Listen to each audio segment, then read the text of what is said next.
While The Winds of Winter is likely many years from coming out, if indeed it ever does come out, an occurrence I am increasingly skeptical about, as I talked about in my last video, it will, if/when it does come out, be significantly different from what happens in the show.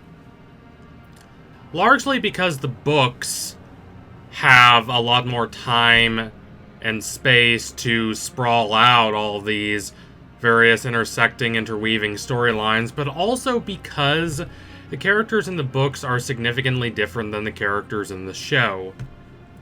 Does that mean the characters are going to have radically different endings from their endings in the show? No.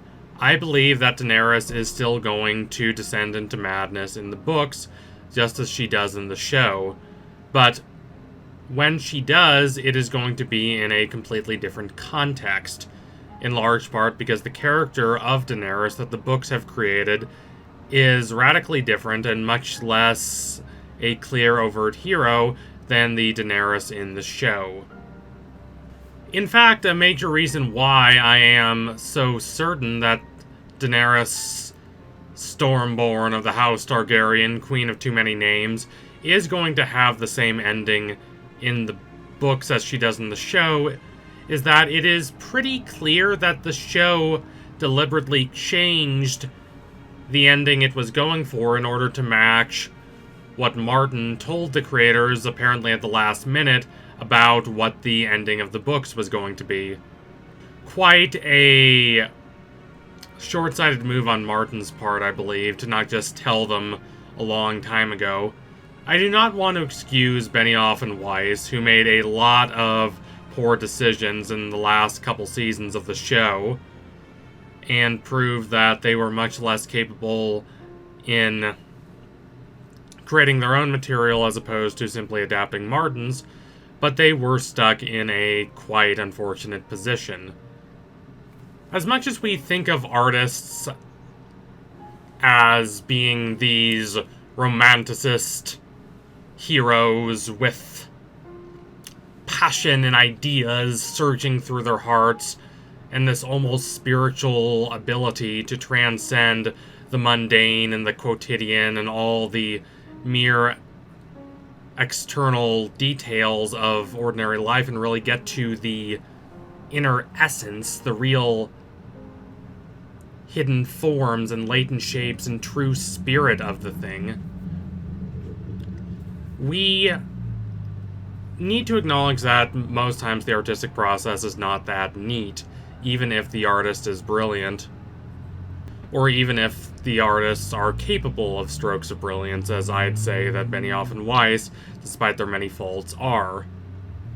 The artist is, as Francois Truffaut describes in one of his great films, La Nuit Américaine, less this spiritual figure outside of utilitarian functionalist society filled with dreams and ideals to transform the mundane and enrich the true and the meaningful and the poignant that has been excised from a materialist world, and much more a conductor, someone who has to sort through the chaos and attempt to bring about some veneer of order, even if doing so requires quite a bit of improvisation and quite a willingness to abandon one's own original, rigid framework. Benioff and Weiss are not great conductors. They were faced with a challenge they did not understand, and they could not rise to meet it. The Daenerys that they construct is a brave and bold hero. She is framed overtly in a positive manner as the savior of the downtrodden and disenfranchised, as the mother of those who are cast off and oppressed by the powerful and the wealthy. She is their champion. That is not to say that show Daenerys is perfect. She can be irascible, she can be a bit short-sighted, she can demonstrate a naivete concerning the things that need to be done in order to preserve order in a brutal desolate medieval world. But she is, on the whole, viewed by the show much the same as it views Jon Snow. Not as a perfect, ideal hero, not as someone who has no flaws, because that would be boring, but as someone who, despite their limitations and the mistakes they make, genuinely and compassionately tries to make the world a better and more just place. Book Daenerys does not have that ending, because Book Daenerys is a completely different character. Martin is not keen on grandiose displays of idealism. He is not going to wholeheartedly support a revolutionary leader going and taking her army to a new shore and expecting to be welcomed as a liberator, believing that she is so just and good, unlike the callous and cruel kings who currently rule. The Song of Ice and Fire universe is not a big fan of Manichaean moral dichotomies. It is not a fan of painting in these very stark and contrasted shades of black and white.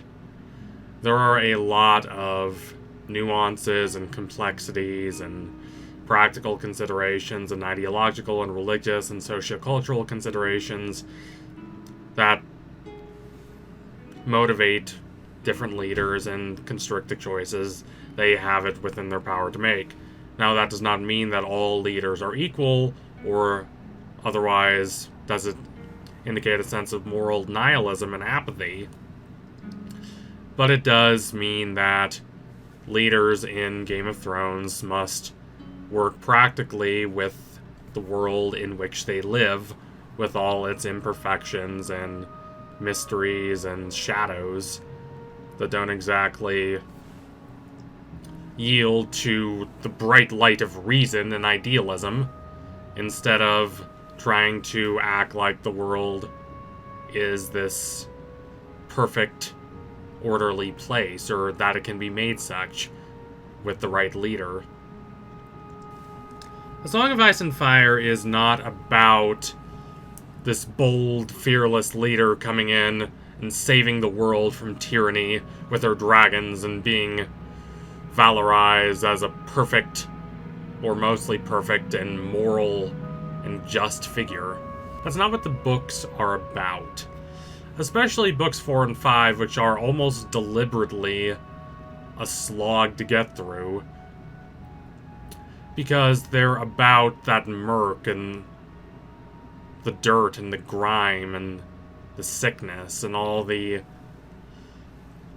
consequences of war and battle and strategy that do not occur in the minds of those who only have the ideal forms of reason and liberation and freedom and order in their minds. The show is a bit different, because even though it does have the same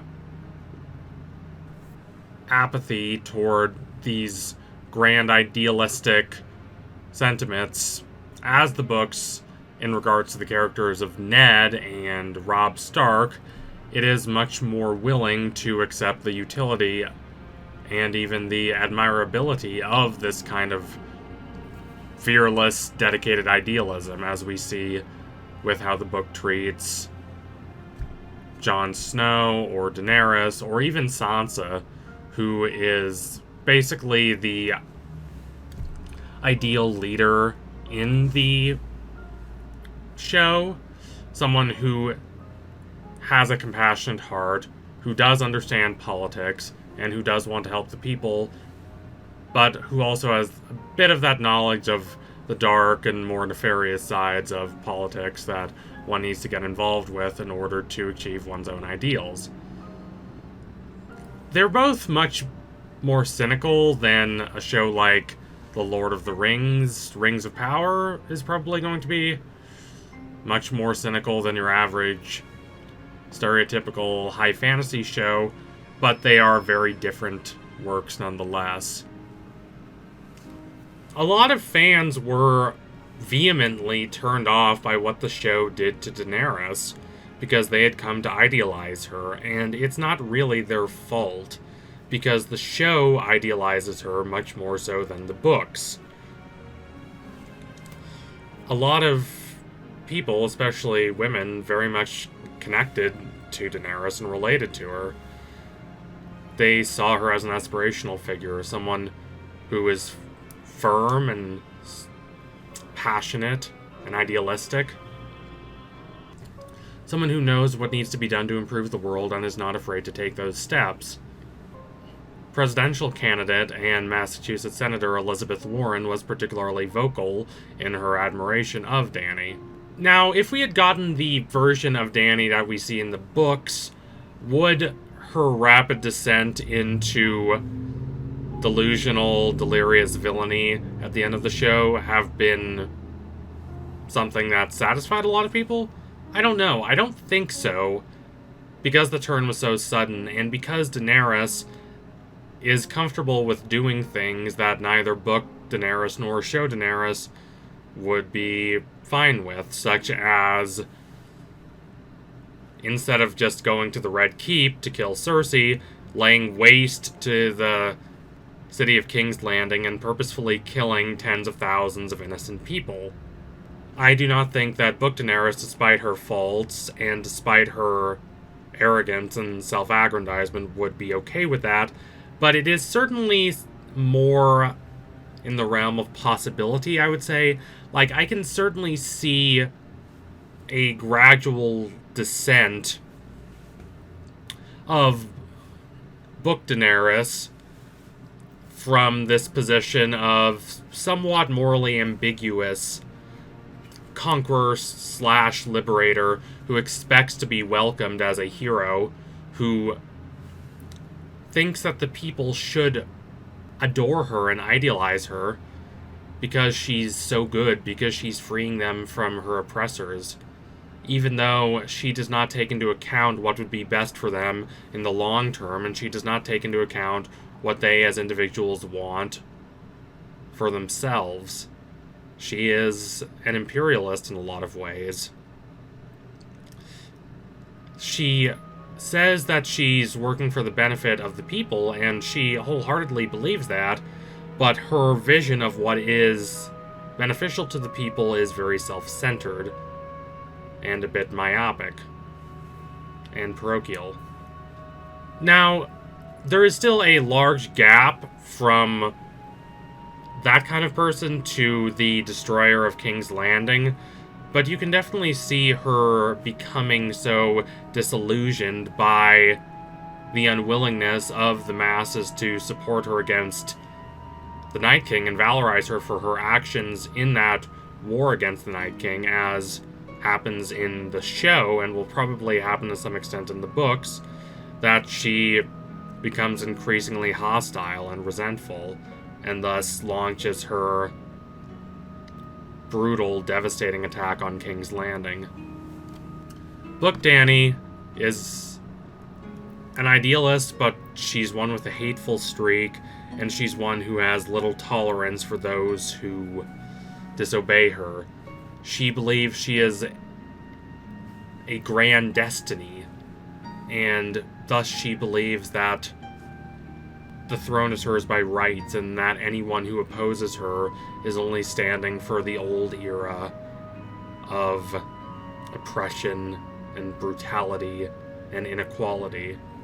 It's much easier to see this version of Dany becoming a villain as opposed to the version of the character we see in the show.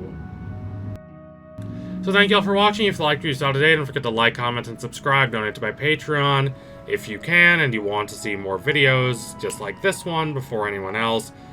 Keep watching and reading everything related to Game of Thrones. Here's hoping House of the Dragon turns out to be as promising as it looks. Anyway, tune in soon for next analysis. We'll be coming soon. Promise you that. Thank you all again. Adios, comrades.